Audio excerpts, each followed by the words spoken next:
Welcome aboard for another video. Thanks, Conductor Keith. The purpose of this video is to show you what I just did. I just added super easy but really good radio control to this brand new Accucraft Shay without modifying the locomotive whatsoever. How did I do it? Well, stay tuned. Before I go any further with this modification, I want to mention my friend Michael Ramsey on Vancouver Island. I'll leave a link to his channel in the description to this video. Without Michael, I would not have learned anything about RC. So really, I have a lot to thank him for. For this video, I'm just going to show you how I installed the radio control. I'm not going to get into how radio control works or how you set it up, how you bind it and all that, because those things you can see in other videos, many videos on YouTube showing you how to do that stuff and all about RC. I will say though that the only way this works is by getting a mini servo, and make sure that the equipment you use, like the batteries and the receiver, can fit in the space. So careful measurement first before you order anything. Here is my beautiful new Shay by Accucraft.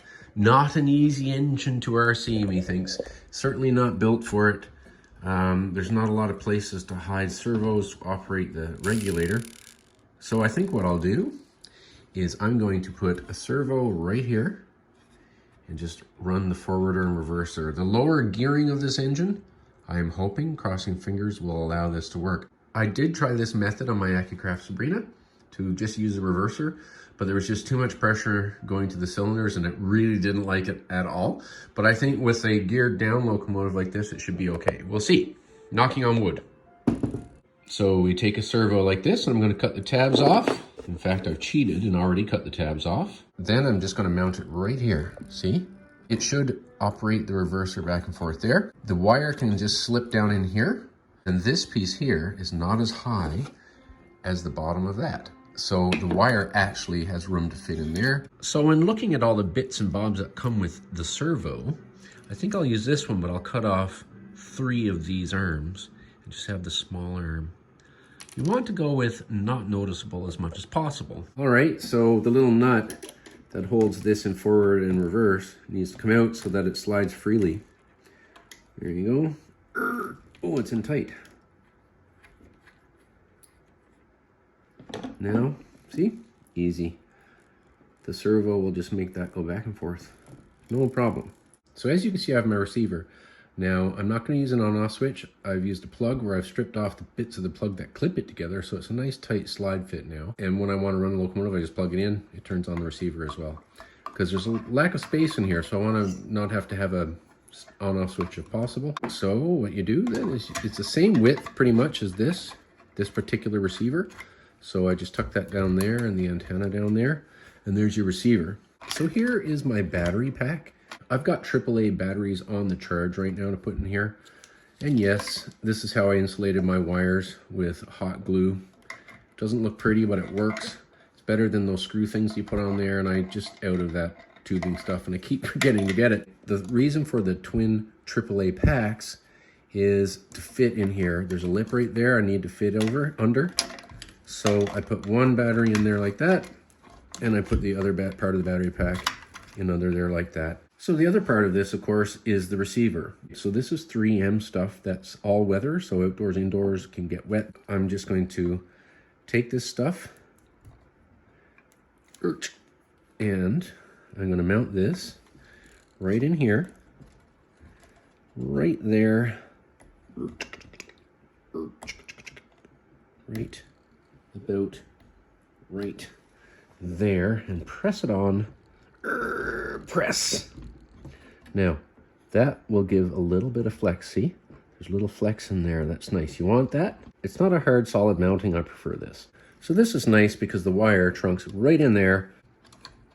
So when everything is tucked in there, this is just going to go on here like normal. And the only thing we're going to see is this, which I'm going to paint. I'm going to paint that black and that black. Now remember, this is Scotch extreme mounting, okay? This is not slouchy stuff. So, you know, if I go here and try to pull on that, I can't. I'd have to put some force to rip that off. I don't know how well you can see that. That's the shape that's going to go down in this end. And then I'm going to make a loop around here. It's just going to be a simple square loop. So after some fiddly work, you'll see everything fits in there nice and smooth. You can see the arm I bent on there with the steel RC rod. So this should just, there. It's all hidden. The only thing you see is that little tiny servo, and I have done zero modification to the locomotive except take the bolt out of there. All right, well, as you know, bending rods like that and putting this part on and all that's fiddly business. You have to go back and forth and fiddle. Didn't take very long. Now I'm using this knob right there. Let's turn on the transmitter. And you can see the hole right there where the nut used to be. You can see clear on through where the neutral position was. Now that's reverse, and you can see through the hole. And then you go to forward, and you can see through the hole. So there you go, reverse, forward. Yeah, I think it's going to work just fine. So I've got the engine lit up. I've oiled all around. I've done all that work.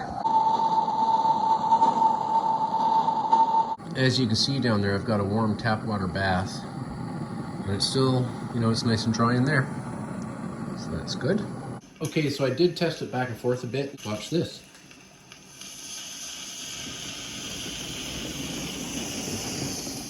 So in the future, if I have a friend here with me to handle being the conductor and doing all that work, and I can just drive the engine and keep it watered and oiled and whatnot, we can do a full operating session of switching with just this locomotive, no problem at all. And you know, you hardly do see that little servo in there, but it's there.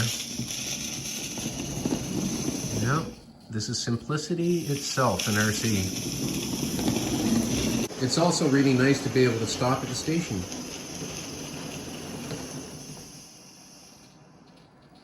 Of course I can go in reverse, but why would I want to at the station? But just to show you. And forward. Of course, people have loaded and unloaded. It's time to go. All this just with the reverser and a little tiny micro server. No modifications to the locomotive. I see we have a lost moose.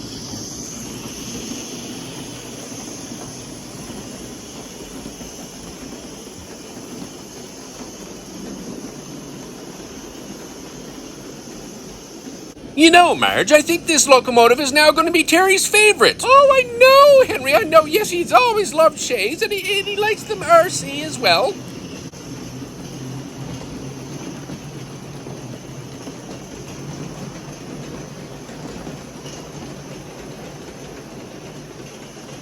The garage door is going to be covered eventually with some broadcloth that's the same color as the walls. It's going to be a drape in front of it.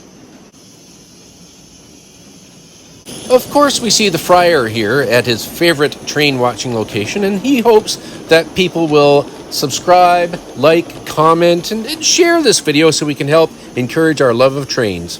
Okay, so here at this crossing we have little Jack and little Felix waving at the train. And of course we have Dave and Steve and me. All of us being, you know, line-side rail fans. I've been able to manage to creep this locomotive along slower than I can, just by hand. Something I didn't explicitly mention was the key to making the system work.